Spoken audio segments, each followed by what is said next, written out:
आता बातमी राष्ट्रवादी काँग्रेस शरदचंद्र पवार पक्षाच्या बैठकीची आणि त्याहून महत्त्वाचं म्हणजे खुद्द शरद पवारांच्या एका वक्तव्याची। राज्यात नुकत्याच झालेल्या लोकसभा निवडणुकांचा निकाल लागलाय। त्यात स्ट्राइक रेटचा विचार केला तर पहिला क्रमांक येतो शरद पवारांच्या राष्ट्रवादीचा। मोजक्याच पण संघर्षमय अशा 10 जागांवर पवारांचे उमेदवार होते, त्यात 8 ठिकाणी त्यांच्या पक्षाचा विजय झालाय। अर्थात त्यामुळे पक्षातील नेत्यांसह कार्यकर्त्यांचा आणि महाविकास आघाडीचाही आत्मविश्वास चांगलाच वाढलाय। त्यातच आज शरद पवारांनी कार्यकर्ता मेळावा घेतला। त्याच मेळाव्यात मार्गदर्शन करत असताना शरद पवारांनी एक अत्यंत महत्त्वाचं विधान केलं।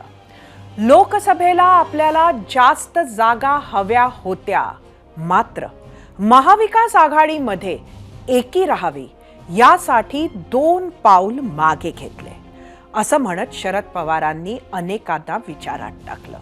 खरं तर लोकसभेच्या जागा वाटपापासून निकालापर्यंत शरद पवारांनी असं वक्तव्य एकदाही केलं नाही।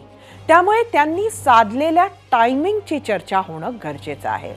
राज्यात विधानसभा निवडणुकांना अवघे काही महिने उरलेत। अशा वेळी सगळ्याच्या आघाड्यांमध्ये जागा वाटपाच्या चर्चांना वेग आलाय। महायुती असो की महाविकास आघाडी, दोन्ही आघाडीतील मित्र पक्षांनी जागा वाटपांवरून दावेदारीही सुरू केली आहे। शरद पवारांच्या पक्षांच्या नेत्यांनीही 100 जागांची मागणी केली आहे। खुद्द शरद पवार मात्र या सगळ्या चर्चांपासून दूर राहिले, पण आजच्या वक्तव्यानं त्यांनी आपलं यश आणि विधानसभेसाठीच्या जागांची मागणी एका ओळीत स्पष्ट केली आहे। त्यांच्या याच सूचक वक्तव्यावर होता आपला आजचा दुसरा प्रश्न। तोच पाहण्यासाठी जाऊया आपल्या पोल सेंटरला। आजचा आपला दुसरा प्रश्न, महाविकास आघाडीतून लोकसभेला जास्त जागा मिळायला हव्या होत्या। शरद पवारांचं वक्तव्य विधानसभेला जास्त जागांसाठी ही पॉवर टॅक्टिक वाटते का? तुम्हाला सांगायचं होतं होय किंवा नाही।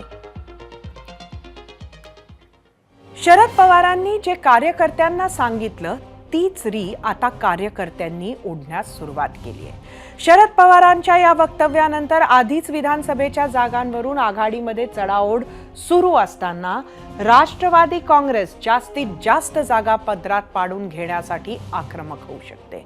राष्ट्रवादी काँग्रेस शरद पवार पक्षाचे पुणे शहराध्यक्ष प्रशांत जगताप यांनीही महाविकास आघाडीत चांगल्या जागा मिळाव्यात अशी अपेक्षा व्यक्त केली। पाहूयात। आपण लोकसभा निवडणुकीच्या वेळेस ही निवडणूक जिंकण्याकरता किंबहुना भाजपला पराभूत करण्याकरता खूप चांगल्या पद्धतीने सामंजस्याची भूमिका घेतली। खरं वास्तविक पाहता याच्या अगोदर 23 जागा या आदरणीय पवारसाहेबांच्या नेतृत्वाखाली महाराष्ट्रामध्ये राष्ट्रवादीने लढल्या होत्या। फक्त इंडिया अलायन्स तुटू नये आणि महाविकास आघाडीचं या संदर्भामध्ये बेबनाव होऊ नये म्हणून फक्त 10 जागेच्या संदर्भामध्ये तयारी ही आदरणीय पवारसाहेबांनी दाखवली, पण ती लोकसभा आणि देशाची निवडणूक हे डोळ्यासमोर ठेवून केलेलं होतं। विधानसभा निवडणूक लढत असताना याच्यामध्ये आघाडी तुटणार नाही किंवा इंडिया फ्रंटमध्ये कुठे बेबनाव होणार नाही याची काळजी नक्की घेतली जाईल।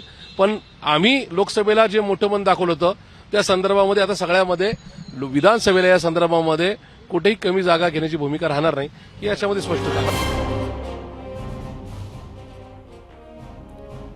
आजच्या भागातील महाविकास आघाडीतील शरद पवारांच्या प्रश्नाकडे जाऊया। त्या प्रश्नावरील तुमच्या प्रतिक्रिया पाहण्यासाठी जाऊया आपल्या मीडिया सेंटरला। परत एकदा आजचा प्रश्न सांगते, महाविकास आघाडीतून लोकसभेला जास्त जागा मिळायला हव्या होत्या। शरद पवारांचं वक्तव्य विधानसभेला जास्त जागांसाठी ही पॉवर टॅक्टिक वाटते का? सोशल मीडियावर आलेल्या प्रतिक्रिया बघूयात। एक्स वरून राम, सर्वच पक्षात जागांसाठी निश्चितच चढाओढ होणार। शरद पवारांनी 100, काँग्रेसने 100 आणि ठाकरेंनी 88 जागा लढाव्या।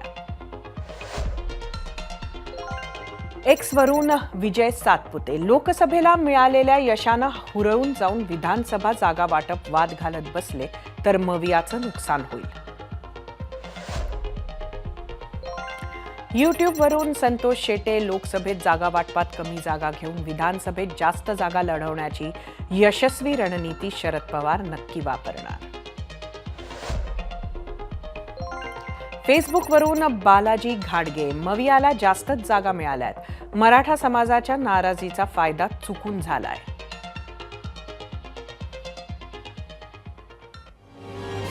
आम्ही विचारलेल्या प्रश्नावर तुम्ही काय कौल दिला आहे, तो कौल पाहण्यासाठी जाऊया आपल्या पोल सेंटरला. जे उशिरा आले त्यांच्यासाठी आजचा प्रश्न परत एकदा. मवियातून लोकसभेला जास्त जागा मिळायला हव्या होत्या, शरद पवारांचं वक्तव्य. विधानसभेला जास्त जागांसाठी पॉवर टॅक्टिक वाटते का? एकूण 25,000 मतं युट्यूबवर. 87% होय म्हटलंय, 13% नाही. इंस्टाग्रामवर एकूण 2,000 मतं.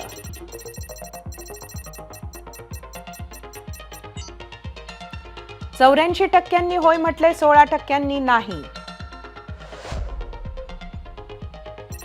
फेसबुकवर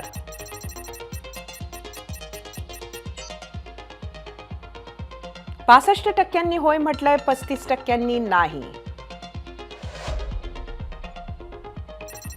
आता बघूया एक्सचा कौल. 71% होय म्हटलंय, 29% नाही. शरद पवार जेव्हा एखादं वाक्य बोलतात, एखादी प्रतिक्रिया देतात, तेव्हा ज्याला जसा हवा तसा अर्थ काढता येतो हे आपण अनेकदा पाहिलं आहे.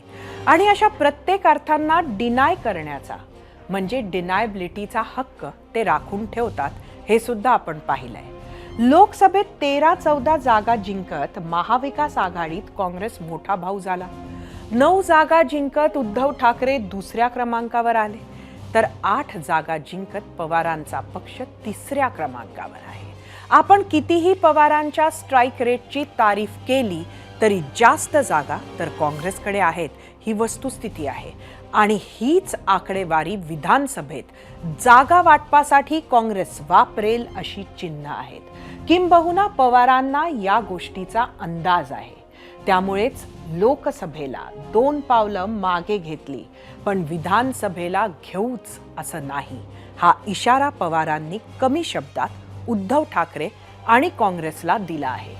देशात आणि राज्यात आत्मविश्वास वाढलेली काँग्रेस हा इशारा किती गांभीर्यानं घेते यावर मवियाची जागांची बोलणी अवलंबून असतील. एबीपी माझा, उघडा डोळे बघा नीट.